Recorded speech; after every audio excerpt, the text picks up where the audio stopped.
Olá, meu amigo, minha amiga, muito bem-vindos ao nosso quinto Ufotec. Estava com saudade de vocês, né? Vocês sabem, nós estamos envolvidos aí numa série de coisas, em eventos, então esse nosso quinto Ufotec demorou um pouquinho, mas nós estamos de volta e vamos manter aquele ritmo que vocês têm solicitado. Muito obrigado por nos apoiarem e por estarem conosco mais uma vez. O assunto de hoje é: casuística é inútil. Não é uma afirmação minha, mas é uma afirmação que tenho ouvido repetidas vezes na internet de pessoas que se dizem ufólogos, ou se dizem ufofilistas, ou mesmo simples apreciadores da ufologia. Alguns estão dizendo que casuística é uma perda de tempo, que não há porquê a ufologia dedicar-se mais à casuística, já que há décadas esse fenômeno já tem sido demonstrado como real aos olhos de pesquisadores sérios do mundo inteiro. Mas eu sou obrigado a discordar, gente. Discordar, e quero aqui, ao longo deste nosso quinto Ufotec, mostrar por que é importante sim a casuística, que ela tem que ser mantida, preservada e aperfeiçoada. Ela é muito importante, sim, para a ufologia. Né? Vamos primeiro entender o que significa casuística, né? Porque às vezes a pessoa pensa que isso é algo realmente muito singelo e que pode não ter nenhum peso para o desdobramento da pesquisa ufológica. Bem, casuística é, por definição, um registro pormenorizado de casos, ou um registro de casos observados em qualquer série ocorrente. Também define-se casuística como um processo de discutir e analisar casos por meio de argumentos, evidências, sutilezas e artifícios. Pois bem, essas são as definições mais usuais de casuística, ou seja, no âmbito da ufologia, nós estudamos as aparições dos OVNIs, fazemos análises comparativas com casos do passado, entrevistamos pessoas, procuramos encontrar os elementos que possam comprovar o acontecimento da observação e tentar identificar o que foi observado para podermos chegar a uma conclusão se era ou não, de fato, um objeto voador não identificado ou um fenômeno aéreo não identificado. Né? Hoje já sabemos, né, que OVNI ou UFO passou a ser uma categorização de UAP ou FANI, fenômeno aéreo não identificado. E muitas coisas podem acontecer no espaço aéreo ou no aeroespaço que podem confundir a gente naturalmente, né? Portanto, a casuística nos ajuda muito a conhecer tudo o que está acontecendo por aí e aperfeiçoar o nosso discernimento para poder dar uma contribuição consistente para a ufologia e para a sua crescente credibilidade no meio acadêmico e também no meio científico. Antes de continuar, eu gostaria aqui de brevemente agradecer aos colegas que participaram conosco do 5º Simpósio de Ufologia e Exobiologia, o 5º SUFOEX, que nós realizamos em junho passado. Foi realmente um evento bastante dinâmico, né, com contribuições muito importantes para o estudo ufológico. Tivemos alguns problemas no percurso, problemas técnicos, mas felizmente o evento foi concluído com sucesso e até agora está aí circulando mundo afora, com palestras no nosso canal Maravilhas e Mistérios no YouTube, legendadas em inglês e em português. Eu quero aqui agradecer nominalmente a cada um dos colegas que participaram conosco deste evento e que possibilitaram que o 5º SUFOEX marcasse história nos acontecimentos da ufologia do ano 2022. Então aqui eu quero mencionar, naturalmente, os colegas Calvin Parker, né, que é um contatado nos Estados Unidos, do famoso caso Pascagoula, que me deu uma entrevista, o Klaus Van, da Suécia, o Chris Rutkowski, do Canadá, o David Marler, dos Estados Unidos, o Edson Boaventura Júnior, nosso antigo companheiro aí de estudos e pesquisas aqui do Brasil, a doutora Irena Scott, dos Estados Unidos, o doutor Joaquim Fernandes, de Portugal, a Rafaela Oliveira, aqui do Brasil, nossa nova companheira aí de pesquisas, inclusive minha parceira de artigos, né, ufológicos, e a minha esposa Sara Braga, né, que agora iniciou a sua carreira também de palestrante no âmbito da ufologia e deu seu primeiro passo, a primeira contribuição no nosso 5º SUFOEX. Então, a todos vocês, muito obrigado por terem acreditado no projeto e espero tê-los novamente em futuros simpósios de ufologia e exobiologia. Pois bem, mas voltando à casuística, essa coisa de casuística ser inútil e tal, esses aí que advogam, que já sabem tudo sobre ufologia, que não é nada mais que a casuística possa contribuir para que a gente possa evoluir o nosso conhecimento do fenômeno UAP, FUNI ou OVNI, objeto não identificado, eu gostaria aqui simplesmente de passar algumas das afirmações que algumas dessas pessoas têm feito através de seus canais na internet ou através de palestras. Dizem o seguinte: todo mundo já sabe que os OVNIs existem desde 1947. Todo mundo não, né? Porque se todo mundo soubesse, esse fenômeno já seria um fato aceito pela ciência e indiscutível, que a gente sabe que não é e que muitos cientistas e técnicos civis e militares resistem à ideia da realidade desse fenômeno. Também dizem, para que perder tempo juntando provas do que já é provado? São extraterrestres e temos que aceitar isso. Também dizem, o que interessa agora é estabelecer contato com eles. Bom, essas 4 afirmações têm sido muito comuns. A gente encontra essas 4 afirmações frequentemente aí de alguns afoitos admiradores da ufologia. Então, rapidamente, gostaria de dizer o seguinte: de fato, nós sabemos que esse fenômeno é consistente e é real desde as pesquisas militares que foram feitas em diversos países do mundo na década de 40. Especialmente depois, com o surgimento do projeto Grudge, do projeto SAR e do projeto Blue Book da Força Aérea dos Estados Unidos, que começou suas atividades com o projeto SAR em 1947 e tornou-se mundialmente famoso quando adquiriu a denominação de Projeto Blue Book, Livro Azul, em 1952. Pois bem, mas isso foi o início de um movimento que trouxe a certeza para a ufologia militar da realidade indiscutível desse fenômeno. Mas para a maioria das pessoas, isso era tudo desconhecido. Isso ninguém sabia a que nível chegava o conhecimento militar sobre esse fenômeno. Estava muito restrito a pouquíssimas pessoas. Então, dizer que todo mundo sabia, não é verdade. Muito pouca gente sabia da solidez desse fenômeno em 1947, e geralmente no âmbito da ufologia militar. Bom, para que perder tempo? Já falamos isso, nós não estamos perdendo tempo, até porque o fenômeno OVNI ele é multifacetado, ele é muito variado. Muitos pensam que o fenômeno OVNI é só feito de naves e afirmam que são naves extraterrestres, mas não é bem assim, né? Esse fenômeno, que está agora caracterizado no âmbito dos fenômenos aéreos não identificados, ele é muito, muito variado. E pode, inclusive, incluir fenômenos naturais desconhecidos, tipo nuvens, relâmpagos e outras coisas, né? Não necessariamente um OVNI é uma nave extraterrestre. Afirmar que todos os OVNIs são extraterrestres, que nós temos que aceitar isso e temos que passar a fazer contato, isso é uma afirmação radical, né? Uma afirmação de pessoas que realmente não conhecem ufologia. Pode ser, claro, que alguns OVNIs tenham proveniência extraplanetária. Pode ser, por que não? Mas isso não quer dizer que todos os OVNIs são extraterrestres, são tripulados por criaturas inteligentes e que agora nós temos que nos preocupar em estabelecer contato com eles.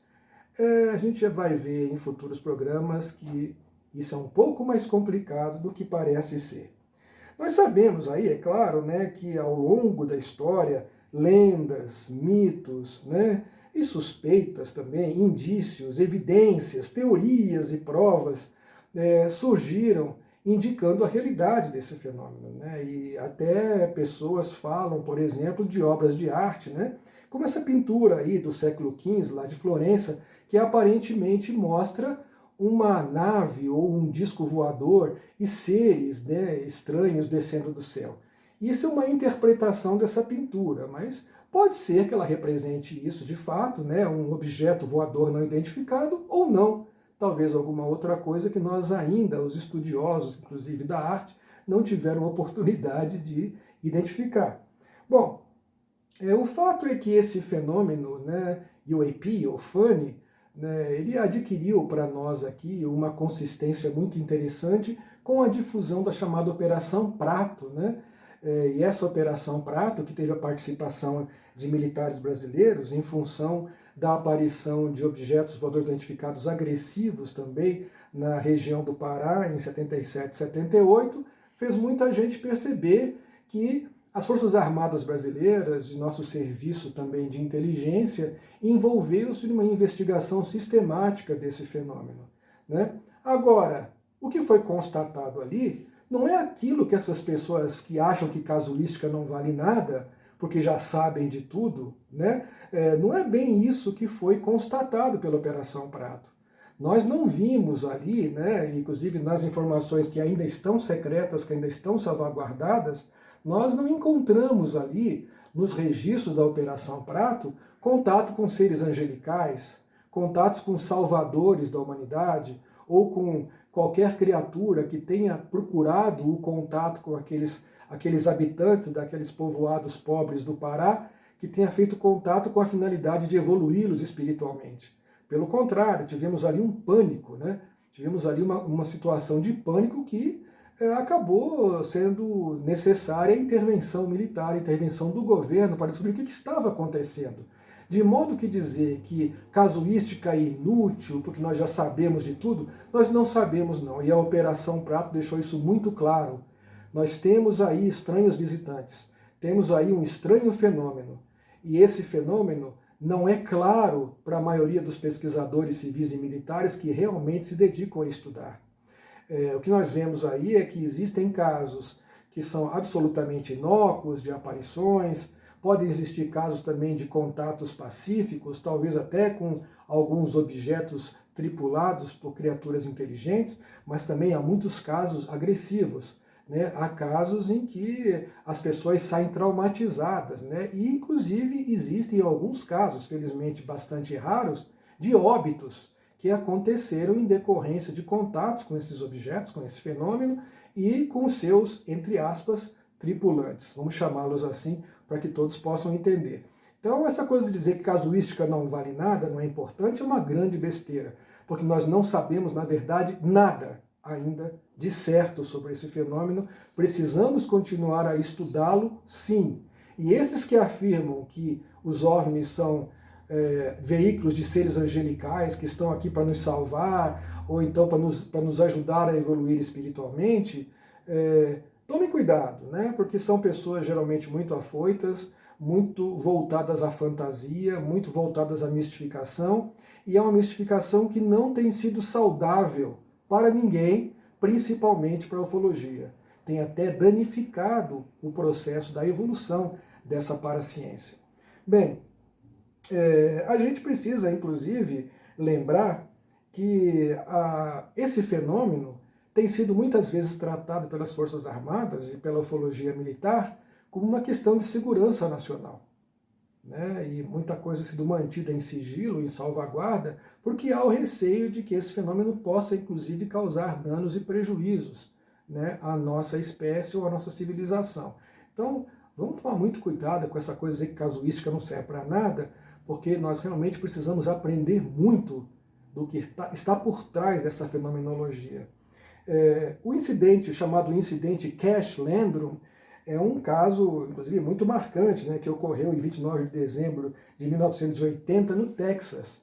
Nós temos ali um caso pitoresco, né, e que tornou-se mundialmente conhecido, em decorrência de pessoas que tiveram a observação de um objeto voador não identificado em formato de diamante, muito luminoso, e que aparentemente foi cercado por dezenas de helicópteros militares.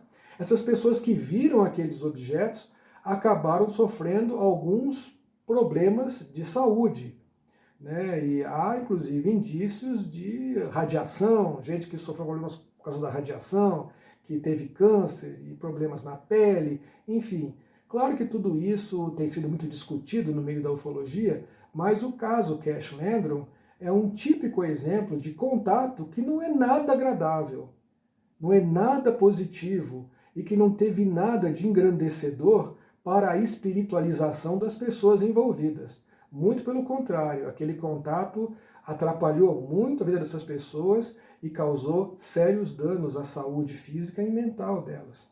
Então, gente, Cuidado ao criticar casuística, nós precisamos dela muito sim, né?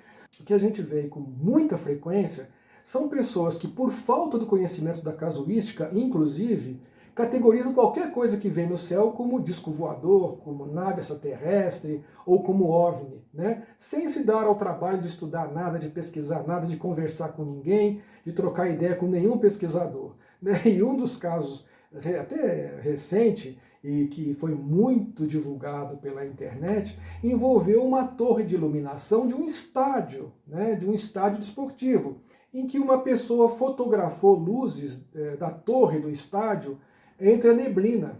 E na neblina, a iluminação da torre parecia um triângulo voador luminoso. Começaram a divulgar essa fotografia daquele misterioso triângulo voador como uma evidência sólida da aproximação desses objetos voadores não identificados, tripulados por inteligências superiores, que estavam tentando estabelecer contato físico com os seres humanos. Lamentavelmente, tudo não passava de um erro ou de uma brincadeira, por uma fotografia equivocada, ou mal colocada, ou feita com más intenções, em que procurava interpretar a iluminação de um estádio como se fosse uma nave extraterrestre. Então, gente, é a casuística que nos permitiu descobrir isso. Foi a pesquisa da casuística que nos permitiu identificar aquilo e mostrar que não era um triângulo voador, nem uma nave alienígena, mas uma torre, simples torre de iluminação de um estádio, né? A tecnologia civil tem contribuído muito para causar essas confusões e essas mistificações que a gente vê nas redes sociais. Apenas para mostrar dois exemplos, vocês estão vendo aí o Flying UFO, o OVNI voador, que foi construído em 2015 por David Rowe. Estão vendo também o carro voador, o Flying Car, feito por um indiano chamado Mahesh Maharajan em 2014.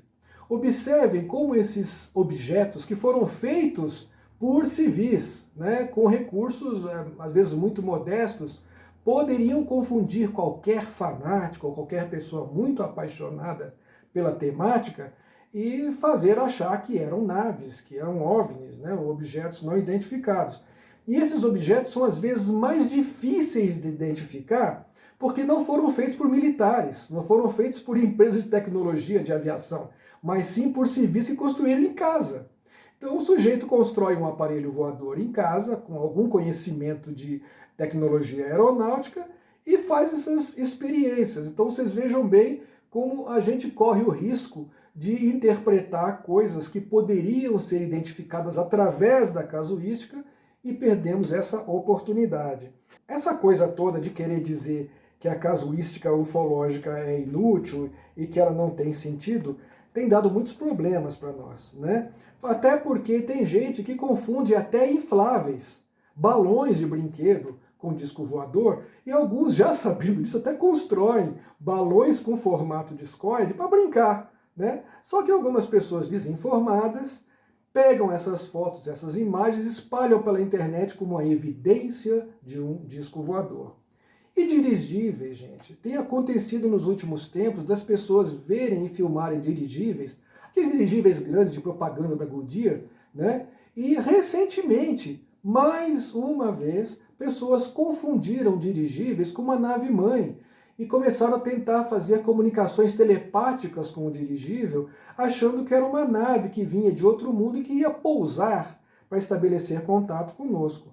Gente, vamos ter cuidado com essas coisas, né? A gente vê também fenômenos naturais maravilhosos, né, como esses halos, né, e alguns outros fenômenos ópticos, que às vezes são filmados e fotografados, e pela beleza e pela raridade, faz muita gente imaginar em contatos com naves extraterrestres luminosas, né? Acontece muito também, gente, com nuvens. Eu adoro nuvens, né? Adoro ver nuvens, especialmente quando eu estou voando, quando eu estou num avião. Eu gosto de fotografar e observar nuvens. Às vezes aparecem nuvens exóticas, bizarras, raríssimas, e que podem nos fazer pensar numa nave, pensar num objeto voador não identificado. Gente, eu tenho visto sim, agora, 2022, pessoas postando nuvens nas redes sociais como se fossem naves, como se fossem objetos voadores não identificados.